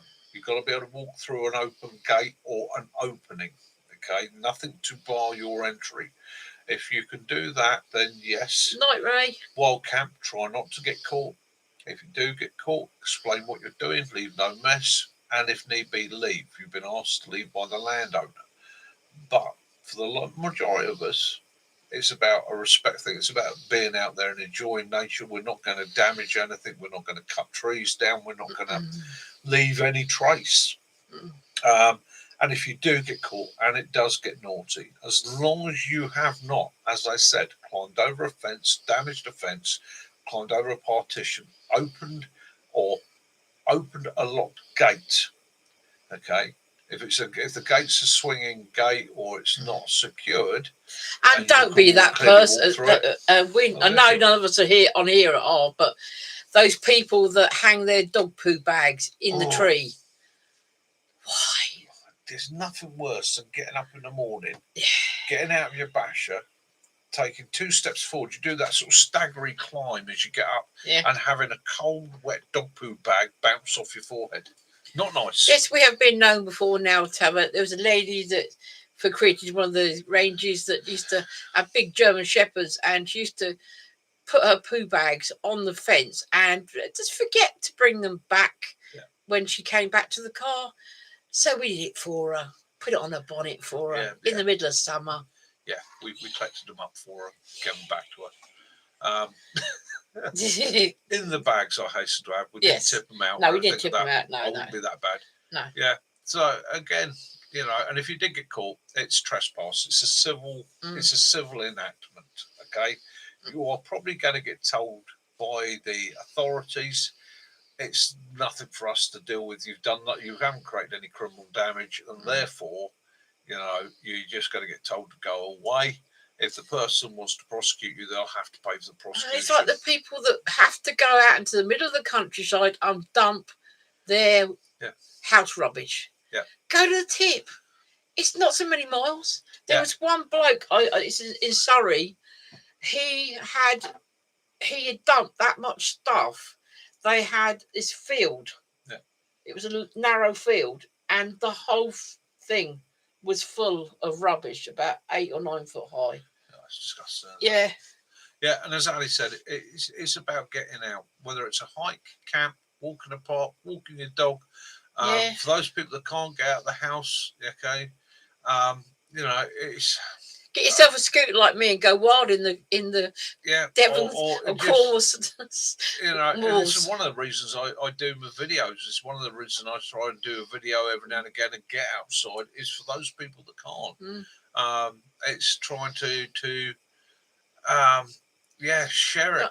I have days when I can't go out, and to go in the land of YouTube and follow everyone on their adventures, it's great, because you feel you're going with them, especially if they're wearing like a body cam and that. You feel like you're there with it. It's great. Did a fish curry. Oh, some mulled fish. There you go. I learned something new today. So we hear the phrase mulled wine quite regularly in the UK, and especially this time of year. And I wondered about where did that come from. So it turns out that mulled or the word mulled is Old English, and it just means something warmed with spices added. Okay. So it made me laugh, because I was like, next time I go to the curry house, I'm going to ask for mulled chicken. Yeah, they are. I mean, a lot of areas now, Gary, it's like places like the New Forest are not for wild camping, although we know that people still do, but they're very careful on what they do. It's the ones that ruined it are the so-called wild campers who take all their stuff with them and then just walk. Right, the law is the law. There's an issue at the moment within the authorities where people are starting to allow their own personal opinions to take act. A case just this week where a gentleman's collection of antique swords, bayonets and that, and these were all antiques, all over 100 years old, were seized by the police, and they made a big thing about taking these bladed items off this man because he's got these swords now. Legally owned. They're going to be in a world of poo over that. There's the poo's about to hit the fan, and they're going to get into a world of trouble because, again, they allowed their own opinion to take control of something. Cheers, Ali. Oh, thank you, Ali. Appreciate it, mate. And they had no right to do that. Now, travellers travelling and the law. Okie doke, it's where you set up, it's how you set up. Now, you can be moved off of private property. Teresa. That's the thing. If you've trespassed onto private property and you're asked to leave by the landowner, you are duty bound to leave. Okay? If you get up, pack your stuff and you're leaving, there's nothing he can do. Okay? He can take you to court for trespass. However, that's going to cost him a fortune and it achieves nothing. And the court will probably say you're actually wasting our times. If you damage something with your entering, that's criminal damage. Okay. If you refuse to leave, then that becomes an illegal act, because that you are on somebody's property, you are refusing to move. That'd be like somebody coming into your house. They're walking through your front door. You turn around and say, "Wait, get out." He leaves. Okay. There's not a lot you can do about it once he's left. Okay, it's as simple as that. He's leaving, he's gone, and all the rest of it. Not a lot you can do. If he refuses to leave, then the law's on your side. And that's the difference. So we always encourage people, if you're out wild camping, if you've gone wild camping, you're somewhere, bear in mind the laws in the UK, and somebody turns up and says, "I own this land, what the hell are you doing here?" Explain to them. Explain to them exactly what you're doing. Max said that, didn't he? Yeah, and show them. I'm not doing any damage, mate. I'm just enjoying this beautiful woodland for what it is, enjoying the nature. I will not leave a trace, and I'm going to leave if you'll allow me to stop the night. I promise you. I'll give you my details. You'll never see any trace of me being here, right? You'll be surprised. There is occasions where people will turn around once they've spoken to you for a little bit. They all right, fine, stay. No problem. Just don't want to see any mess. Don't want to see you back. Okay? And you'll get cleared off that way. But if he does turn around and say, "No, I'm asking you to leave," there's nothing you can do. You can sit there and go, "Well, make me." Well, there are powers now where you can be removed. Okay? So at the end of the day, my advice to everybody is go out and do your wild camps. Be very careful where you do it. Okay, don't be too obvious. try not to get caught. The rules are quite, or the guidelines that most of us try and with abide those the gentlemen, these two ladies that are from some tribe, saying that they were Scottish, that they were moved off one place and they moved over the fence. And the authorities get very angry because it costs a lot of money then to get rid of them. But the basic rule of thumb for wild camping is this: arrive late, leave early, leave no trace. Simple as that. Okay. If you really want to know about wild camping, in its purest form, there's a channel I want you to go and look at out there called Log Hoppers UK. Okay. Go and have a look at them. These guys live that lifestyle. They genuinely move around the country, okay, living in a tent, and they move all over the country. Yep. And they don't have Scotland any issues whatsoever. Log Hoppers, Mod and Tara and Dog. Yeah, they travel all over the UK with no issues, no dramas. They've done it for many years. Okay, and that's their lifestyle, and they're probably the best ones. And probably one of the most experienced out there to give true advice on wild camping. Ali says, "Have you ever cave camped?" Didn't you, Mac, try cave camping? Yes, I believe. Yeah, Mac and me and Mac. Me and Mac spent some time in a cave in Surrey that at the time was open. However, people refused to even go near it after dark. It was called Mother Ludlow's Cave, or Old Mother Ludlow's Cave. Old Mother Ludlum's Cave. The cave was documented to have been lived in by the last practicing witch in Surrey. Okay. She actually had a deal with the local monastery. Night, Simon. So she can't have been that bad. They did, Gary. They did quite often. But there's a lot of people would not go anywhere near that cave. It was apparently really spooky. We actually had a really good night in there, and we got a good kip as well. So yeah, done a bit of cave camping. Do you know anything about ham radio? No, I don't. To be honest with you, I've looked into it. My experience with comms is basically military based. That's it, Bill Patty, yeah. Mostly military based. And on top of that, things like CBs or using ICOMs and PMRs or PMRs. What kit did you take? We did the cave camp. Yeah. Basically, all me and Matt took in there was a couple of sleeping bags, a couple of bivvy bags, and brew kit, and that was it. That's right, Martin. Yeah, had a stream in it. Now they've blocked it all up, haven't they? Yeah. They've put metal thingy on it. Yeah.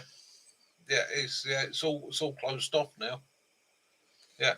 You can't get in there anymore. Which is a shame, really, because it's a lovely spot. My cousins used to do that. Simon and they used to travel around the country doing farm work, but they also did a bit of metal work as well. Yeah. With the old anvils and that. Yeah, it's cave camps. Yeah, they're good fun. It's and again, okay, don't need bears there, John, do you? for YouTube, I mean, if you can use Sawney Bean's cave, then use Sawney Bean's cave. Sawney Bean, yeah. Him and his cannibalistic family, wasn't it? Yes, an interbred. I don't know that I want to spend the night in that one, actually. No, Sawney Bean, yeah. But good video. I should imagine there's quite some disturbed spirits in that sort of area. Yeah. I have to be a bit cautious these days. After my incident with a storm drain, I'm a little bit claustrophobic these days. I'm okay as long as I can put my arms out around me. But yeah, I can get a little bit claustrophobic. We once did a cave. Was that in Scotland? There was we had to go for miles through this beautiful woodland, down to a really stony beach. He was a hermit, walked, wasn't he? Yeah, walked to a cave, and there was a hermit, a monk who was a hermit who lived in a cave there, and there was carvings in the cave. Yeah, But quite a fascinating spot. Quite a fascinating spot. Yeah, I should imagine the hogs are more dangerous. Yeah, he's having those sort of adventures. Any adventure is better than no adventure.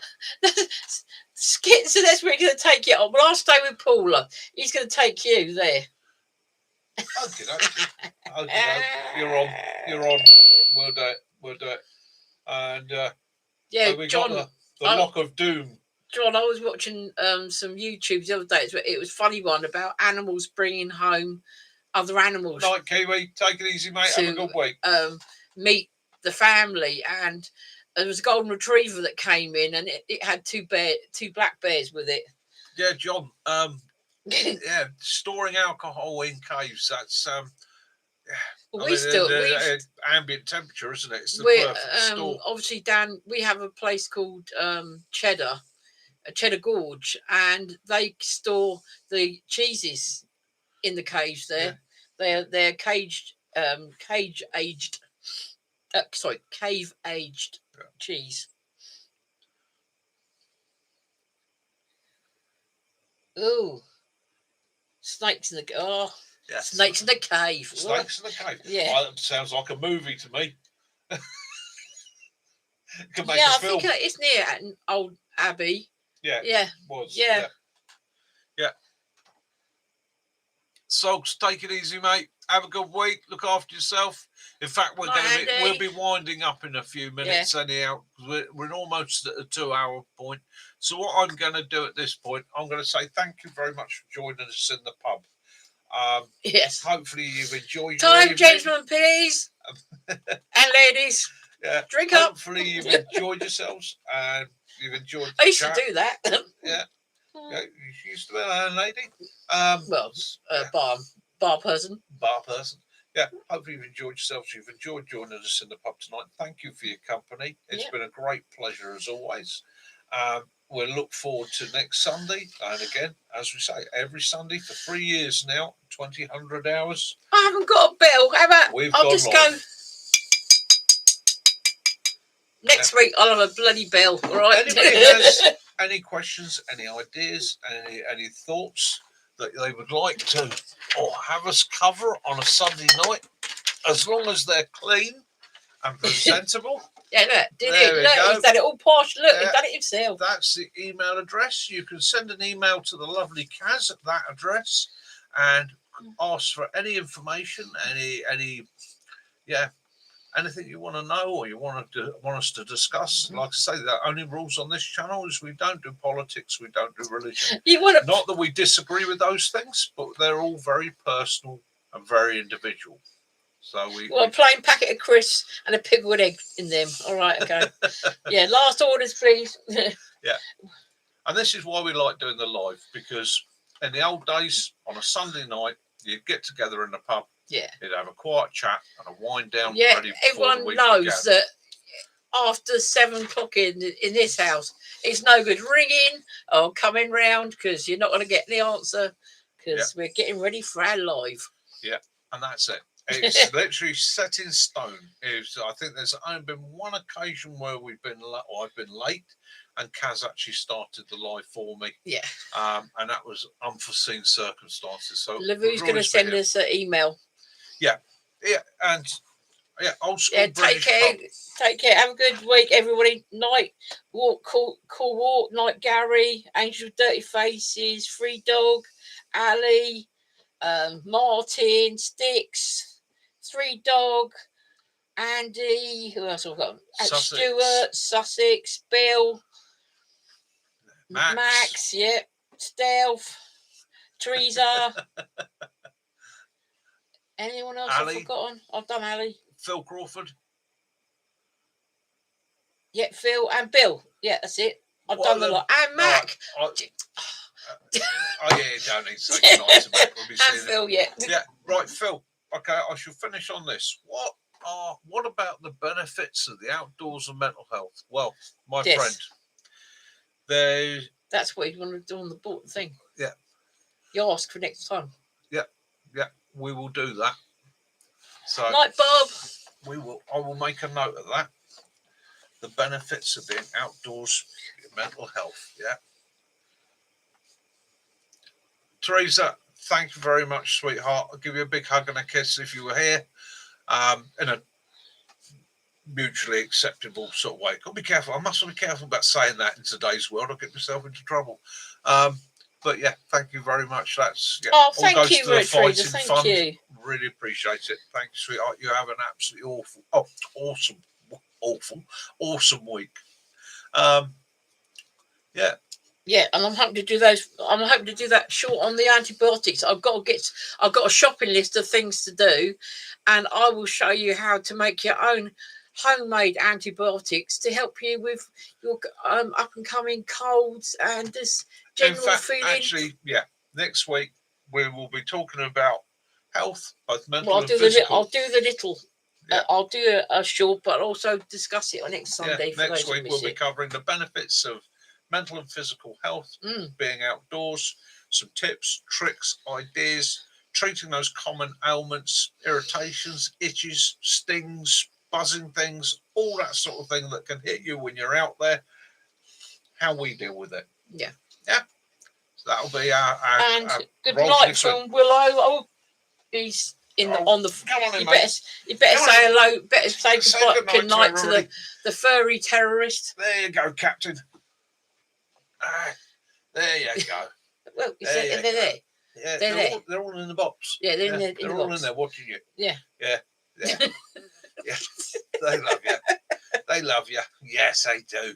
Yes, you're wonderful. Take it easy, and we'll see you lovely people next week in the pub. So we'll finish off with our usual. Night, Mike. Thanks very much for your for the talk. Yeah, thank you, Mike. We'll be making good use of that. So, as we always finish off, have an awesome week. Have an adventure. Get outside. Do something. Even if it's go for a walk. And if you can't get outside, bless you. Enjoy the view from the window. Okay? Go onto YouTube, find somebody who's having an adventure and sharing their adventure, because that is the reason that a lot of us do it, is so that for those that can't visit or be in that place, we get to share it with them. Other than that, love those you do, forgive those you don't, and as always, may peace and light be upon you all in this glorious world of ours. From me, Mick, Kaz, Willow, Mac, and the guys at Tarpack. Have an awesome week, guys. Till next weekend, Mickey out. Have a great week, people, and stay safe and warm.